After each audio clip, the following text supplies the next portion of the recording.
Bonjour, bienvenue dans cette nouvelle vidéo, une vidéo où je vais essayer de répondre du moins aux commentaires de Alex qui me demandait si elle pouvait venir au Brésil avec son chien de la taille d'un berger et dans quelle mesure est-ce que ça pourrait la limiter dans les randonnées, dans sa vie de tous les jours si elle vient vivre au Brésil avec. Alors moi je suis pas la meilleure personne pour en parler parce que j'ai pas de chien, mais je vais quand même témoigner un petit peu de ce que j'observe autour de moi pour t'apporter des éléments de réponse. Alors en fait, le Brésil, c'est, je pense, à l'opposé total de ce que tu avais pu vivre au Maroc, parce que c'est un pays qui adore les chiens. Euh, c'est un pays qui adore les chiens. C'est un pays où moi je dis que j'ai pas de chien, mais c'est très très rare en fait. Je suis un des seuls. C'est très rare de trouver quelqu'un qui a pas de chien au Brésil. Ils ont quasiment tous des animaux de compagnie et en général, l'animal de compagnie, c'est souvent un chien. Donc il y a beaucoup de personnes il y a- quand il y a des chiens errants, il y a beaucoup de personnes, enfin, il y a beaucoup de personnes qui vont recueillir des chiens errants. S'il y a une personne par exemple, dans ma rue, il y a un gars qui a eu des problèmes et qui du coup il a dû déménager, il n'a pas pris son chien avec lui. Dès que les personnes de la rue elles ont vu que le chien il était tout seul, en fait, ils ont commencé à lui donner à manger, etc., à s'en occuper. Pas à l'adopter parce qu'on ne sait pas si le gars il va revenir ou pas, mais en tout cas à prendre soin de lui, etc.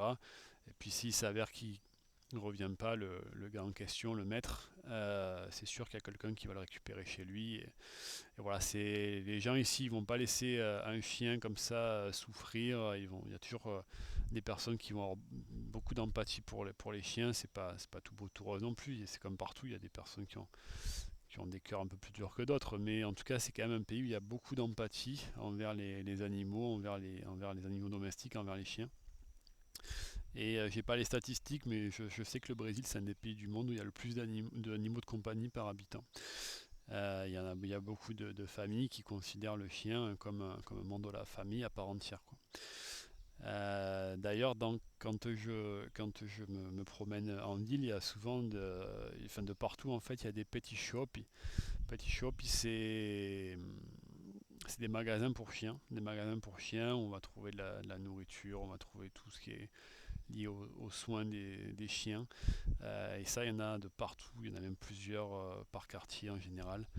Donc voilà, souvent quand on se promène dans la rue et qu'il y a un chien qui est beau, il y a beaucoup de gens qui vont s'arrêter pour complimenter le chien. Il est beau, il y en a même parfois qui vont spontanément le caresser ou le complimenter. Voilà. Donc il y a beaucoup d'affection, beaucoup d'attention envers les chiens en général. Après, il y a au niveau des points de vigilance, je pense que quand même dans certains parcs, par rapport aux animaux qu'il y a, les chiens ne sont pas acceptés. Dans des grands parcs où il y a des animaux voilà, un peu préservés, comme des jaguars et tout, mais je pense pas que tu as amené ton chien là-bas. Après, par contre, sur la plage, en général, je sais pas exactement ce que dit la loi dessus, mais moi, sur toutes les plages où je vais, je vois des chiens qui sont tenus par les maîtres, enfin, qui sont tenus dans le sens, les maîtres, ils regardent que tout se passe bien, mais en tout cas, la plupart de ceux qui ont un chien, ils peuvent emmener le chien avec eux à la plage.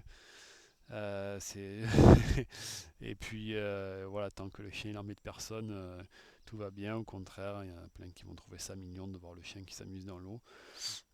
Sur tout ce qui est sentiers privés, sentiers municipaux aussi, il n'y a pas d'interdiction là-dessus, on en voit un peu de partout. Après, la limite aussi, ce sera sûrement dans les transports. Je suis pas sûr que. Enfin là, je me rappelle plus avoir vu beaucoup de chiens dans les transports en commun, par contre, dans les bus et tout ça. Donc ça, il faudrait vérifier ce point-là. Je pense que là, ce serait plus des. Je crois qu'il y a Uber Pet, c'est le Uber spécialisé pour les chiens. Donc moi, je l'ai jamais pris, mais ça existe dans certaines villes. Ou alors, il faut avoir son propre véhicule ou voir avec quelqu'un, une connaissance qui a son propre véhicule. Voilà, le comment ça s'appelle le principal point, ce serait ça que je verrais pour toi. Ce serait les transports en commun où là tu aurais un frein là-dessus. Sinon, tu ne seras pas considéré comme un paria avec ton chien, au contraire. Les gens ils vont plutôt regarder avec un sourire, avec pas mal d'affection de ton chien, surtout si ça se voit que, comme j'imagine, il est bien entretenu, etc. Les personnes ils vont pas le regarder avec méfiance, au contraire ils vont le regarder avec le sourire et ils vont renvoyer des bonnes énergies à ton chien. Voilà. J'espère avoir pu répondre à ta question, en tout cas t'avoir offert des éléments de réponse, que je suis pas un spécialiste, moi j'ai pas de chien, mais en tout cas j'ai partagé ce que je vois autour de moi. S'il y en a d'autres qui ont des questions sur d'autres thématiques sur la vie au Brésil, n'hésitez pas à m'envoyer un commentaire et je me ferai un plaisir d'y répondre. Merci, bon, pour la vidéo, bonne fin de journée ou bonne soirée, au revoir.